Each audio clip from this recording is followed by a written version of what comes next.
Well, topic number 3 is quite topical because we just lost internet, which made site go down, which meant the archive was lost for whatever I was just talking about.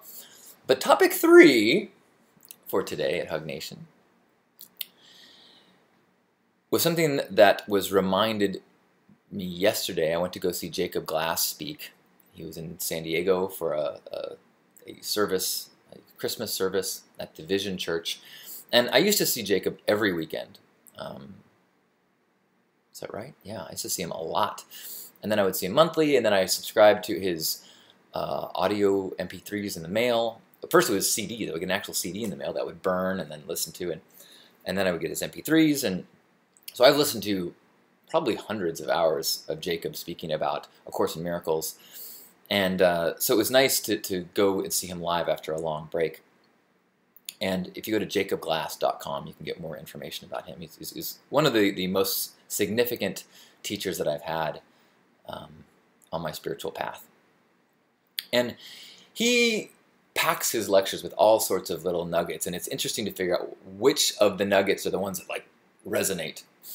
And I think you could probably talk to anybody in the audience and ask them, what was that about? And they would each, whatever nugget resonated would be the one, oh, that was what the lecture was about. But for me, the one that hit me in the chest and was exactly what I needed to hear yesterday was he was talking about how just becoming aware of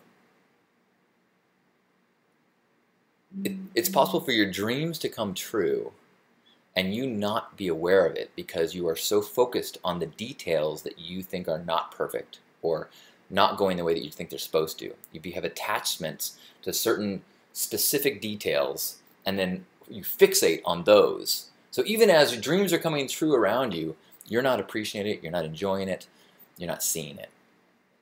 And it was like, oh, I am so guilty of that in the last few weeks or chapter. One of the great things about Hug Nation is that it forces me once a week to kind of recalibrate and focus on all that's going well. I used to have a weekly or twice a month meeting with my life coach, Carpo, and it would do the same thing of like I would force myself to tell my story to him in a way that reminded me of all that was awesome.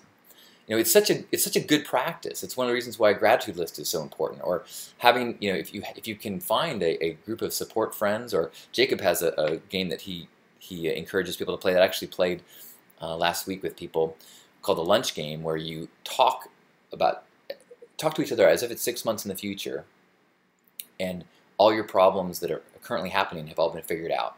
Just kind of sitting with that energy of it all working out and trusting the universe. But anyway, the thing that popped in my head, and it was as I was realizing that there are a lot of things that are going on in my life right now that I'm struggling with. I'm struggling with living between two cities. I'm struggling with the responsibility of my workload. I'm struggling with the fact that I'm not being able to spend as much time doing Hug Nation as I would like. I'm struggling with my productivity. I'm struggling with the quality of work and my potential and feeling like I'm not good at a bunch of things. And as that's all happening, I have my dream job in some ways. I have a team of people that work with is amazing. I have a team of people that respects and honors the fact that I do Hug Nation on Wednesdays and take time away from the office to do Hug Nation. I have, in my health, been struggling with a little bit of back problem, but for the most part, my health is great. I've been focused on the details about aging and not about the magnificence of my working body and my full head of hair and all the positive things, all the dreams come true stuff that's happening. I have a job where I'm able to be creative, and I'm able to spend a portion of my professional time on things like gratitude. And instead, I'm getting hung up on the responsibility and the fear of failure and the negative aspects of it. And just hearing that reminder of like, wait a minute, your dreams might be coming true and you're not even seeing them. Like, right. It's that crapper cone reminder of like, oh my gosh, there is so much happening all the time that if I am not reminding myself to see the cone, the crap can become too easy a story to latch onto and retell to myself. So I am so grateful for the job I have, so grateful for the responsibility. I've been trying to remind myself that one of the things that's so hard for me is, and one of the reasons I think the universe has given me this chapter right now, is I need to work on my ability to fail. Because true failure is just a process of learning. And if you do not embrace failure, you will never achieve greatness, because you will never have the courage to try things and learn things. You will only, be good enough, which is one of the things that I've been consciously trying to work on, is of a higher bar. So this responsibility fear, this fear of letting people down, these challenges of all of that is, even if I'm true, if the fear thoughts of failing are accurate, it's still a good place to be. Protecting from failure is also protecting from true magnificence. So I'm working on that recalibration, working on that embracing of the many joyous things in this now, and trying to even reframe the negative things in positive ways, such as failure is lessons, as responsibility is growth. Uncertainty allows for surprises, and having faith that if I tune in every once in a while, like in these moments, that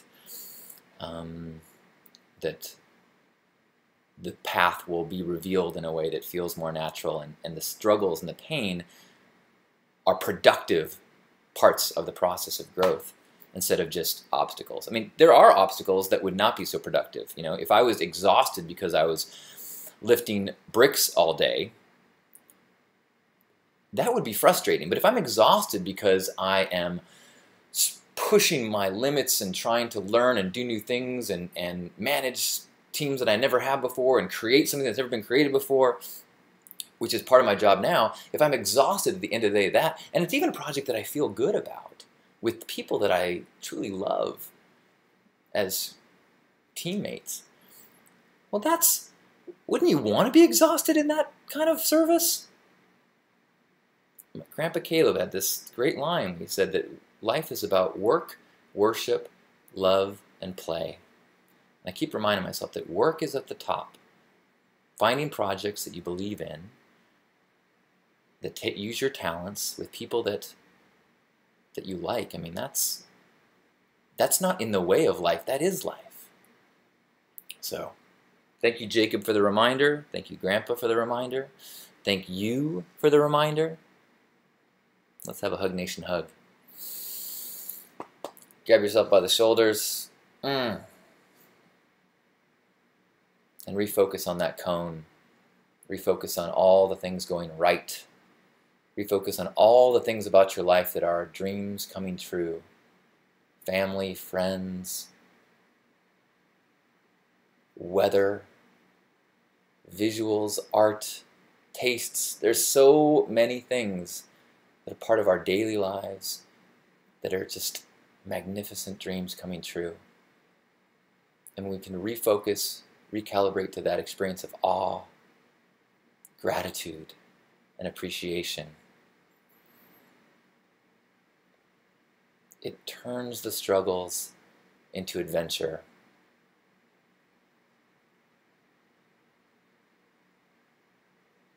Let's take 3 breaths together, in through the nose and then sign them out. Ready?